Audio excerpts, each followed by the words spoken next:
Buenas tardes y como siempre bienvenidos a la ventana de Extremadura. Debate central hoy sin duda en el pleno sobre el proyecto de ley de medidas tributarias y financieras. Esto es, como decíamos, la reforma fiscal con su bajada de impuestos que ya anunciara el propio presidente Monago a finales del año pasado. Según los datos que ha aportado hoy, la rebaja de impuestos alcanzaría los 73,5 millones de euros. Monago ha insistido en que la reforma es la reforma fiscal más ambiciosa de Extremadura y está convencido, como han escuchado, de que sitúa la tasa de paro en 2015 por debajo del 25%. La oposición en general no lo ve exactamente así o de la misma forma, matiza y mucho en algunos casos. El líder del PSOE, Guillermo Fernández Vara, ha calificado de antigua e inoportuna la reforma fiscal de Monago y ha anunciado que si el PSOE gobierna a partir de mayo, presentará su propia ley tributaria basada en cruzar rentas y patrimonio.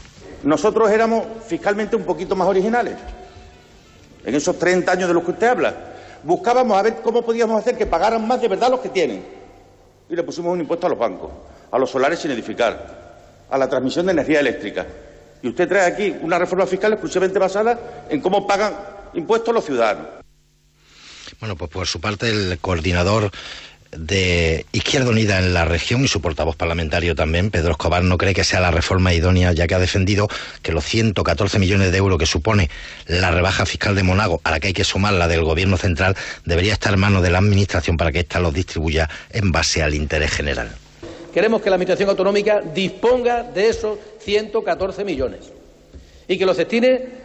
Haremos propuestas en qué hay que destinarlo, pero que lo destine a lo que les parezca más oportuno, ya sea fomento del empleo, protección social, lo que estime oportuno. Y después, si no nos gusta cómo lo emplea, se lo criticaremos. Pero ese dinero tiene que estar en las arcas de la Administración, que es la que tiene que velar por el interés general. Y finalmente, el portavoz regionalista del PREX, Damián Benedito, ha apoyado la rebaja fiscal y ha dicho que siempre y cuando esta no repercuta en la calidad de la sanidad, la educación y la dependencia, y ha abogado por la eliminación inmediata del canon del agua y del céntimo sanitario. Este tipo de medidas en comunidades autónomas limítrofes ha producido un efecto fiscal negativo para Extremadura y ha provocado deslocalizaciones fiscales. Es decir, durante estos últimos años ha habido ciudadanos extremeños que se han ido y se han empadronado en otras comunidades autónomas porque fiscalmente les resultaba más rentable.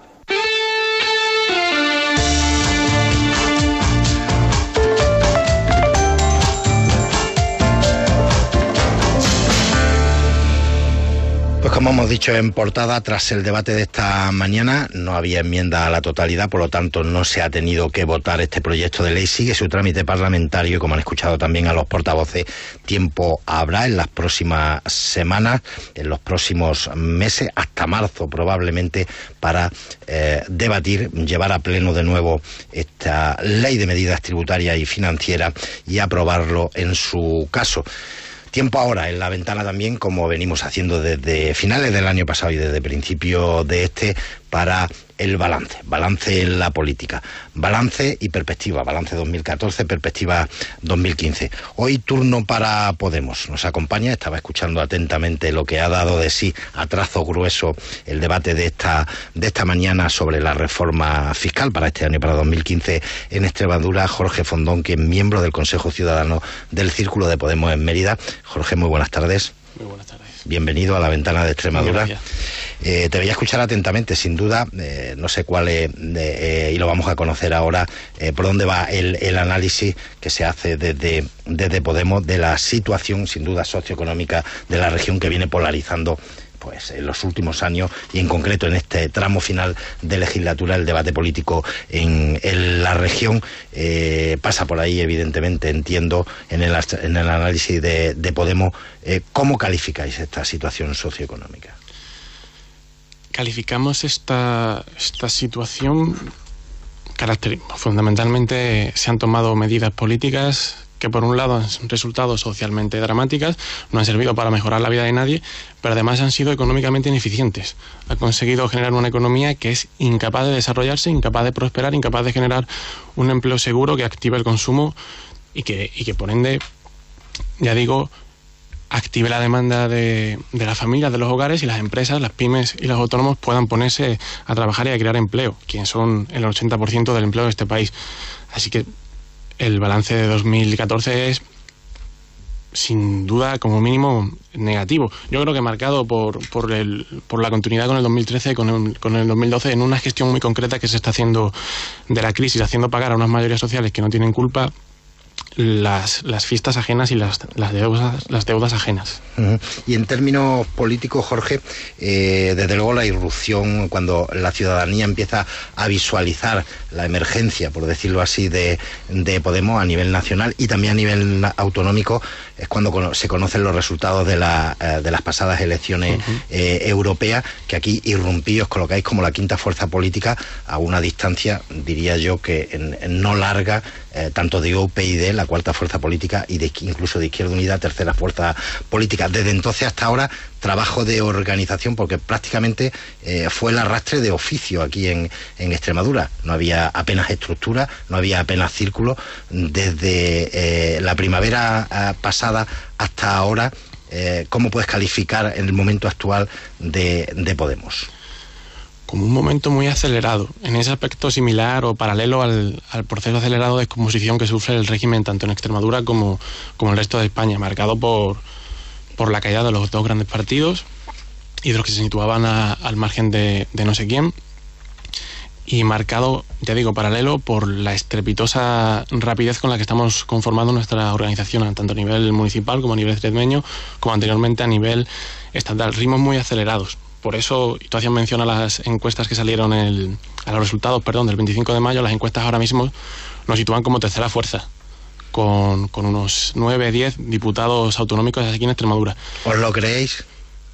Sea como sea, lo primero que hay que tener en cuenta con las encuestas, hay que tomárselas de forma muy seria, de forma muy calmada. Somos una fuerza que aspira a ser gobierno, tanto en Extremadura como en España, así que por ese lado, mucha calma y mucha seriedad ante la expectación que estamos levantando la ciudadanía.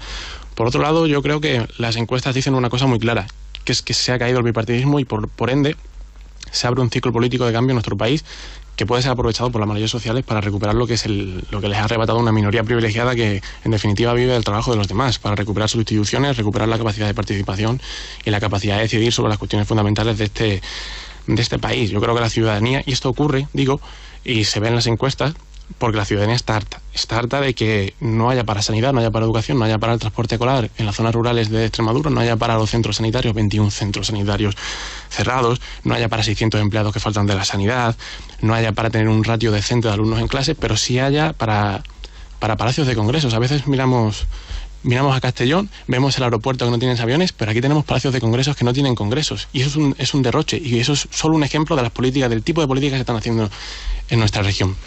Jorge, me vas a permitir, tenemos que ir a publicidad. Hablabas de cambio político en el país, te voy a preguntar luego por Extremadura, pero tenemos ahora por delante, como cada día a esta hora, apenas 15 segundos para llegar a las 7:30 de la tarde. Escuchamos 2 minutos publicidad y continuamos.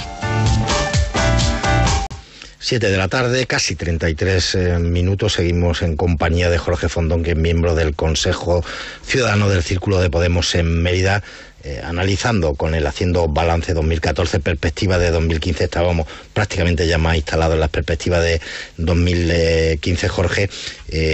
Ambiciosa la proclama que hacías antes, aspiráis a gobernar también aquí en Extremadura y acabáis de empezar ahora el proceso para digamos que conformar estructura regional y posteriormente candidato o candidata. Sí, efectivamente.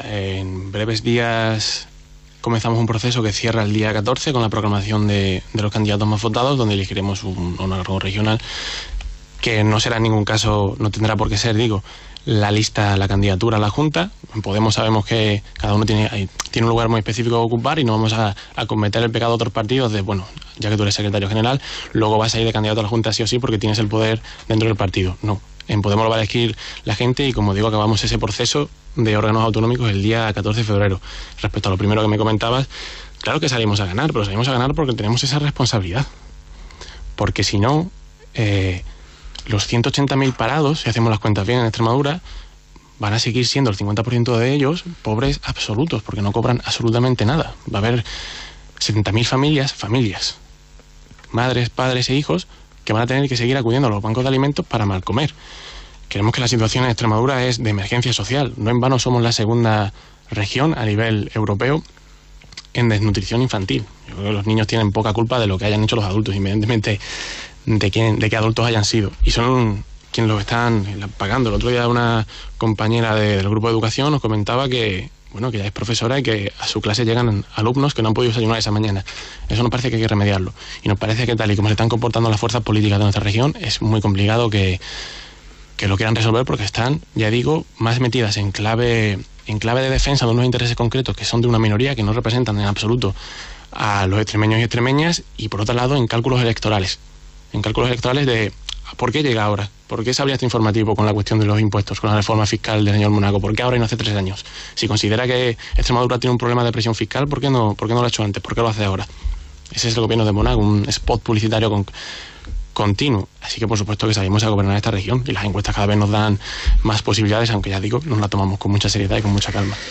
No hay candidato, que al menos que yo haya entrevistado, y formación política que no salga a ganar, que no diga vamos a ganar, claro. Pero aquí en el escenario todo parece indicar, salvo sorpresa, que para gobernar habrá que pactar.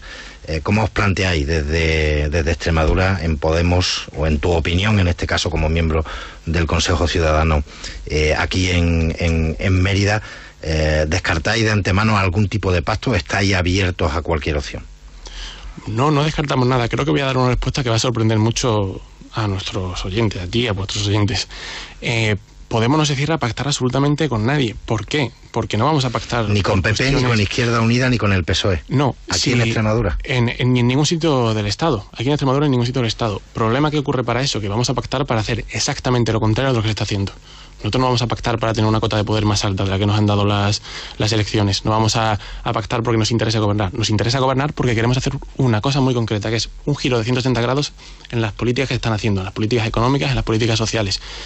Y ahí permíteme un sano escepticismo de decir que no creo que haya fuerza ahora mismo en el Parlamento extremeño que quiera dar ese giro.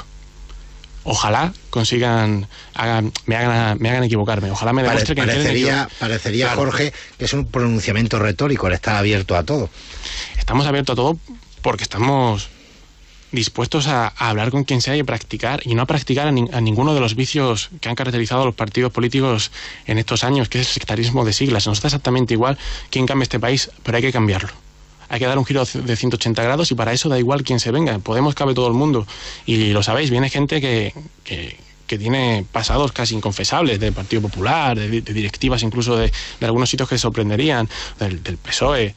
Y esa gente tiene que construir también un cambio, porque también en definitiva también son los de abajo. O sea, nadie le preguntan para desahuciarle, oiga, ¿usted votó al Partido Popular o al Partido Socialista? ¿Qué? ¿Entonces lo desahuciamos o no? No. ¿Le preguntan a alguien para echarle de su trabajo, ¿usted votó a un partido u otro? No.